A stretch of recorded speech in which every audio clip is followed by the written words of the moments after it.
Rayalaseema faction పాత్రల్లో కద్దరు వేయాలంటే బాలకృష్ణ గారి తర్వాతే ఎవరైనా.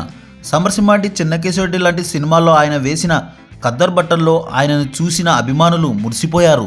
ఆ బట్టల్లో ఆయన రాజసం గూస్బంప్స్ తెప్పిస్తుంది.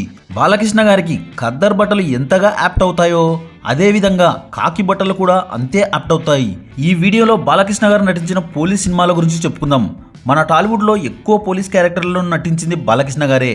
ఆయన మొత్తం 13 సినిమాల్లో పోలీస్ క్యారెక్టర్లో నటించారు. ఆ చిత్రాలు ఏవి అనే విశేషాలు చెప్పుకుందాం పదండి. 1985లో పరుచూరి బ్రదర్స్ దర్శకత్వంలో వచ్చిన భలే తమ్ముడు. ఈ సినిమాలో బాలయ్య బాబు చంద్రమోహన్కి తమ్ముడిగా ఒక పోలీస్ ఆఫీసర్గా నటించారు. ఈ మూవీ ఆశించిన ఫలితాన్ని అయితే ఇవ్వలేకపోయింది. నెక్స్ట్ 1988లో కోదండరామిరెడ్డి డైరెక్షన్లో వచ్చిన తిరగబడ్డ తెలుగు బిడ్డ చిత్రంలో Balayya Babu sincere police officer పాత్రలో నటించారు. ఈ సినిమా ఆశించిన ఫలితాన్ని అయితే ఇవ్వలేకపోయింది. నెక్స్ట్ 1988లోనే వచ్చిన ఇన్స్పెక్టర్ ప్రతాప్ అనే సినిమాలో బాలకృష్ణ గారు పోలీస్ పాత్రలో నటించారు. ముత్యాల సుబ్బయ్య దర్శకత్వంలో వచ్చిన ఈ సినిమా మంచి సక్సెస్ని సాధించింది.